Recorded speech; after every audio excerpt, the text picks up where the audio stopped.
तो भारत के लोकतांत्रिक ढांचे में एक बहुत बड़ा बदलाव होने जा रहा है। लोकसभा और विधानसभा की सीटें बढ़ाने की अब पूरी तैयारी हो रही है। लेकिन सवाल ये कि पीओके के लिए रिजर्व 24 सीटों का आखिर क्या होगा। ये सीटें जम्मू कश्मीर विधानसभा के अंतर्गत आती हैं, लेकिन क्या इन सीटों पर कोई असर पड़ने वाला है? भारत में परिसीमन पर हो रही चर्चा से आखिर पाकिस्तान घबराया क्यों है, बौखलाया क्यों है? आज इसी मुद्दे पर एक बड़ी बहस हम करने वाले हैं। पाकिस्तान से भी हमारे साथ गेस्ट जुड़ने वाले हैं, लेकिन आइए उससे पहले एक रिपोर्ट आपके सामने रखते हैं।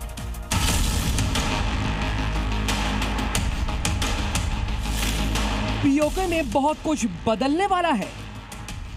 चिंता मत करो राहुल गांधी, पाक ऑक्यूपाई कश्मीर की चिंता है ना, भारतीय जनता पार्टी ही ला देगी पास पाक। जो 70 साल में नहीं हुआ वो अब होगा। जान दे देंगे इसके लिए, क्या बात कर रहे हो आप?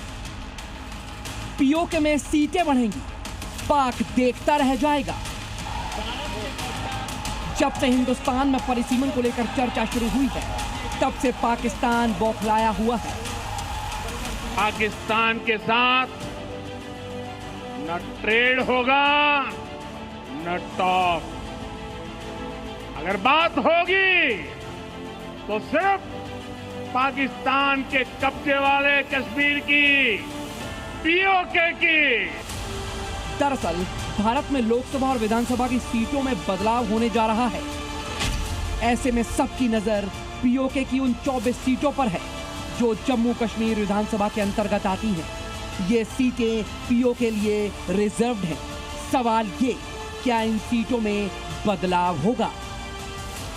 1956 में जो जम्मू कश्मीर का अलग संविधान बनाया गया था, तब से ही पीओके के लिए सीटें जम्मू कश्मीर विधानसभा में आती हैं। 2019 में अनुच्छेद 370 खत्म किया गया था और तब भी इन 24 सीटों को बरकरार रखा गया था। लेकिन अब सवाल ये, क्या इस बार बदलाव देखने को मिलेगा?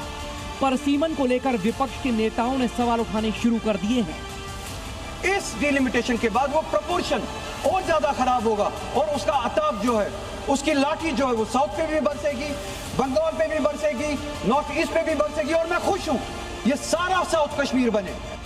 पीओके भारत का अभिन्न हिस्सा है और पीओके की सीटों को लेकर भारत का स्टैंड बिल्कुल साफ रहा है।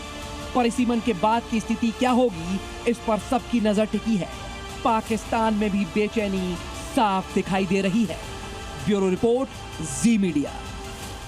तो सरकार इससे पहले भी कई मर्तबा ये कह चुकी है, ये सबके सामने रख चुकी है कि पीओके भारत का अभिन्न हिस्सा है। लेकिन अब जो सीटों के जरिए आंकड़ा आप देखेंगे, उससे ये दावा और पुख्ता होता हुआ नजर आएगा। और इसी पर हमारे साथ खास मेहमान colonel Mayank Choubey sir, defence expert, साथ ही Ravindra Sachdev sir, foreign expert, और पाकिस्तान से हमारे खास मेहमान इरशाद अहमद और साथ ही हैदर हयात जुड़ चुके हैं। आप सभी का बहुत स्वागत है। आप सभी का स्वागत है। मयंक सर, आपके साथ मैं शुरुआत कर रही हूं। ये बताइए, चूंकि पाकिस्तान के मंसूबे पीओके को लेकर क्या रहे हैं वो तो पहले से जग जाहिर है, इसमें कोई छिपी हुई बात नहीं है। लेकिन भारत जो हमेशा से दावा करता रहा है, ये जरूर पुराना हो सकता है, लेकिन इस बार इरादे बहुत मजबूत नजर आ रहे हैं। मयंक सर जी, धन्यवाद लवीना जी। मैं ये कहना चाहूंगा कि हम थोड़ा सा त्रुटि सुधार कर लें।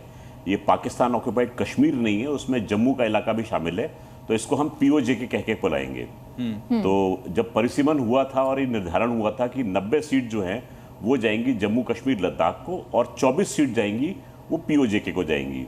और इस बार परिसीमन में ये कहा गया है कि सीट जो है वो 24 रहेंगी, लेकिन परिसीमन जो होगा वो जब भारत में इसका विलय हो जाएगा तब वो किया जाएगा। तो ये कहना गलत नहीं होगा कि सरकार के इरादे जो हैं बिल्कुल साफ हैं। फरवरी 1994 को संसद ने सर्वसम्मति से एक प्रस्ताव पारित किया था जिसमें कहा गया था कि पूरा का पूरा कश्मीर जो है भारत का अभिन्न अंग है। उसी चीज को आगे ले जाते हुए परिसीमन के बाद में 24 सीट जो थी वो रिजर्व की गई थी पीओजे के लिए। हालांकि वो सीट जो है वो वेकेंट रहती है, भरी नहीं जाती। लेकिन अब ये इरादे बिल्कुल क्लियर कर दिए गए हैं कि जब इसका भारत में विलय हो जाएगा तब परिसीमन पीओजे में भी किया जाएगा। तो जो प्रपोर्शन आएगा उसके हिसाब से सीटें वहां पर भी बढ़ेंगी। तो हमारे पीओजे के जो भारतीय हैं वो अब संसद में बैठकर कानून बना सकेंगे और बात बात में जिरह भी कर सकेंगे। और भारत ठीक है, मैं लौटते हैं।